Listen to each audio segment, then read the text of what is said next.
So I've been recently getting a whole lot of questions here on the channel, and most of these are regarding lighting techniques, gear, and even some of my own personal preferences and experiences as a filmmaker. A lot of these are really great questions, and I thought that they could add a lot of value to our community. So I just thought I would share some of these questions as well as some of my thoughts and answers to these questions with you today. Hey, what's happening everyone? My name is Ryan, and today I'm gonna be answering your filmmaking questions. Let's get into it.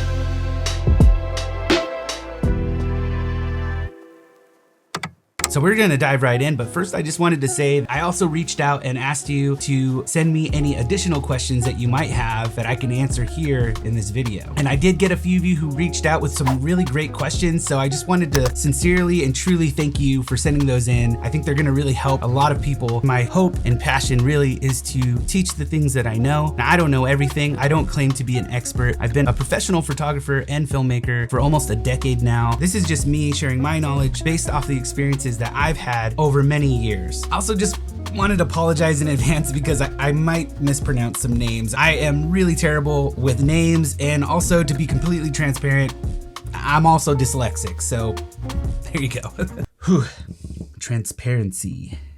Well, it's out there now, so let's get into our first question. This one is from Asal Alasi. I think I said that okay. I have the A74, is it worth switching to the FX3? Now, this is a great question, and actually a question I get quite often. This is the answer that I usually give. It's important to know that these are very similar in terms of image quality and some of the features that they might share. However, they are very different cameras. One is a hybrid camera and one is a cine camera. Now, it doesn't have internal NDs or SDI out or some of the things that most cinema cameras might have. However, it does have quite a few features that the A74 doesn't. There are ways to kind of get around all of that. I have a whole video about this. I'll leave a link down in the description below if you'd like to see some of those differences. But one of the key differences for me is the top handle and the audio. It has 2 XLR inputs, which allow me to have professional audio going straight from my microphone all the way to my camera without having to use an external device. And for me, that's game changing. A bunch of different things. Check out the video if you'd like to learn more. In terms of being worth upgrading, I think it really just depends on the type of work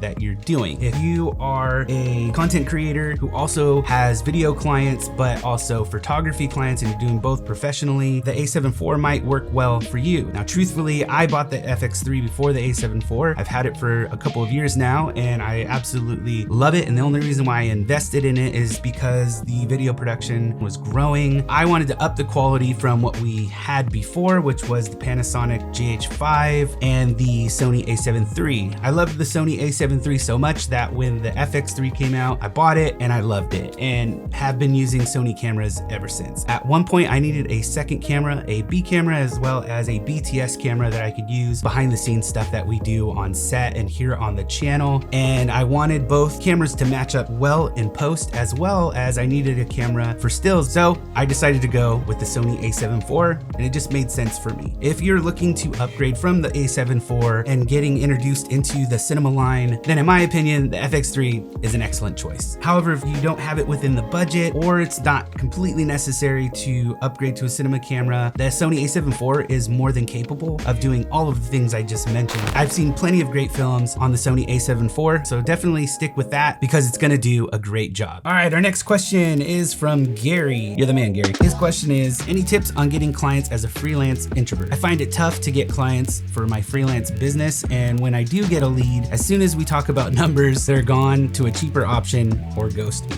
I can relate. This was a really great question, and I feel like this is a question most of us filmmakers can relate to. I find that a lot of my filmmaker friends are introverted, and I too have taken a test. It said that I'm right in the middle, but you know, I feel like I land more on the introverted side, so I totally get this. And this is also something that a lot of my filmmaker friends and I personally have also struggled with. This is just a really hard business to get into, and also in all reality, it's really hard to land the gig in the client meeting, no matter what level you're at. If you're just starting out, you gotta have proof of concept. If you're at the Hollywood level, you still have to have a proof of concept. A lot of folks who are creating feature films will usually start with a short film as a proof of concept. They go in with the idea and the script and this short film, and they try to pitch it to studios or directors or producers to be able to fund it to make the feature film. But a little bit more down to earth. Here are a few tips that helped me in the beginning for setting myself up for success before I even got into those meetings or even had any inquiries.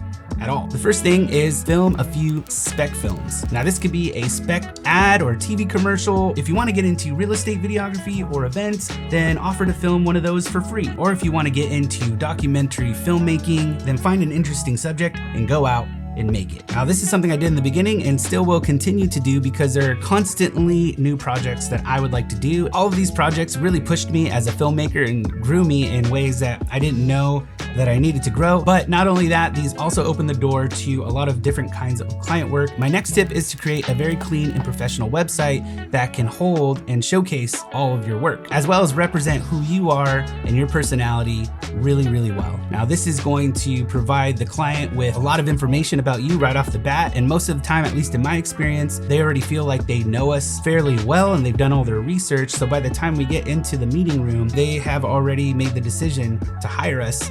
They just want to get to know us. And the last thing I'll say is stay confident in your work. Your confidence in the meeting will ensure the client their confidence in choosing you for the job. Now, this is something I struggled with a lot in the beginning and even still do sometimes. As a matter of fact, I don't know very many creatives that don't think about this often. So we're definitely not alone. We're all in this together. And it's one of the reasons why I even started this YouTube channel. And that is to just encourage and inspire fellow filmmakers and aspiring filmmakers to reach their goals. And that's just been really incredible for me to see that. Just stay the course, keep learning, keep figuring out ways to get better at your craft, and in due time, I guarantee in due time, you will land the clients that you want. And not only that, but they're gonna be searching for you and seeking you out. If you know that you could do a really good job, charge whatever that is worth. Definitely don't overcharge. I also like to try and be personable and kind, and that too can go a really long way. So definitely build those bridges. This next question is from Foggy Mo, and he asks, I'd love to get some insight about smart data storage. How do you transfer, where to, backups? I'm currently saving everything on a simple portable SSD. That is actually a really great question and something that I'm currently working on. I do have a system, but I want to upgrade it. It's a bit messy. And as a matter of fact, I'm currently in the process of purchasing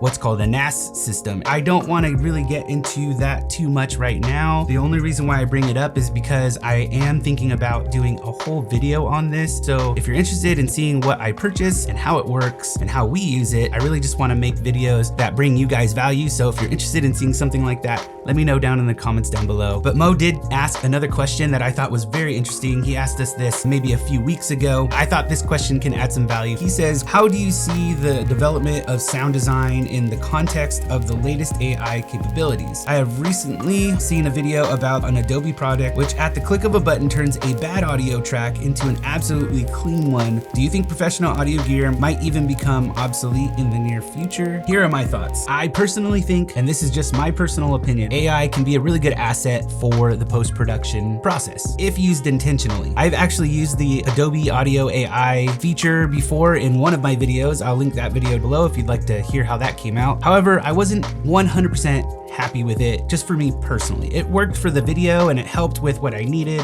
I was in a big concrete room, which had a lot of reverb. So I used this app just to kind of try it out and see what would happen, and it totally worked. But to me, it lacks that human element. And so it worked really well for this YouTube video. However, I probably wouldn't use it for something like, say, a narrative film or a documentary. I think I really like the ambient sounds that I get from the shotgun mic, like the one I'm using right now, especially for a narrative film. You want it to sound as real as possible, but that's not to say that in the near future, they couldn't improve this technology and it might become the new standard, in which that case, it's really all about how creative can you get? How can we use it now as a professional tool to make things better? In the end, something like AI or anything, this microphone, or even the camera I'm using right now is just a tool to creating a great story. Those are my thoughts. Let's move on. Okay, so this next question is from Ryan Methrick. I think I got that one. Ryan asks, how do you keep the practical light behind you from having blown out highlights? When I try similar setups, my practicals are always blown. He's referring to a video that I did a while back on how to film a table scene or a dinner scene, and there was a light bulb right behind me. I'll leave a link to that video in the description as well. This is also a really great question. These are all really great questions. But I love this question because this is something that particularly frustrated me a lot early on in my career because I just could not figure it out. A friend of mine years ago introduced me to what's called a hand squeezer or a hand dimmer. You can get one of these on Amazon for I think about $10. All you do essentially is you plug the light into this dimmer and then plug the dimmer into the outlet. And then from there, you just adjust the intensity of that light bulb using the slider that's on the dimmer. I use these for almost every project that I do, especially in interviews where I'm using practical lights, and it usually works out really great. All right, we're gonna do one more. This question is from Cody. Can you give us your preferred lighting methods with only using one light source, 2 light sources, and 3 light sources? Now, I love this question. I love talking about lighting. If you haven't noticed, a lot of the videos on my channel are about lighting, so that just says everything. This is the answer that I give most often, but it really just depends on the type of work that you're doing or the project that you're working on. So for example, if I'm filming an interview, that's gonna be a very different situation than if I'm filming a scene for a narrative film. There's just a lot of different variables, but here are 3 that are probably my most favorite, and it's just because they give me a lot of soft light on the subject. I think my favorite one light setup is the book light technique, and you've seen me use this a lot here on the channel. I'll use this for either an interview or for even a narrative film because it's giving me a really soft light and it's very adjustable. I can just move things around the way I need them. It works out really great. But for most client work and even documentary films, we're moving really fast. So sometimes I just prefer to have a simple softbox that I could pop open, throw on a C-stand, and just get some decent light for our interviews. But if I had to choose and I had the time to set everything up, I would use a book light. And number 2, if I had 2 lighting setups, well, I think the one I use the most often would have to be a simple key light with a softbox, the biggest softbox that I can get, and then a hair light behind that. And that's just to separate our subject from the background, especially if you're on a darker background and your subject is wearing darker clothes, kind of like I am in this video and what I'm doing back here. I would probably just have one of these overhead, maybe the Amaran 60X. Is it Amaran or Amaran? Because I've heard both of those. Someone will correct me one day. The Amaran 60X is really great for this, but also too with that table scene example, I had one light overhead, and if I just had one more light to fill in myself on that setup, it really would have just pushed it to the next level. But because I was doing a one light setup, I had to use a bounce card, but it all in all, it worked really, really great. But I think if I had 2 lights, that would have worked out really great too. And the last one, my preferred method for using 3 lighting setups. Now, this is something that I actually don't get to do very often, unless I'm shooting a narrative film or a narrative style TV commercial. I did one a while back for a furniture company, and we had to do what's called cove lighting. And the reason why we did this is because the scene was pretty wide and we needed to get both characters in the frame. We had a lot of lighting going on there, but we essentially had 2 lights with some scrim at a curve, and that created our cove lighting. Now, this was a really great question, and I can't really go into too much depth about it here in the video because we're running out of time, but I definitely want to get into more depth about these 3 setups and teach you how to use them and where you can use them and how you can use them. So I'm planning a dedicated video just for these 3 techniques, so stay tuned for that.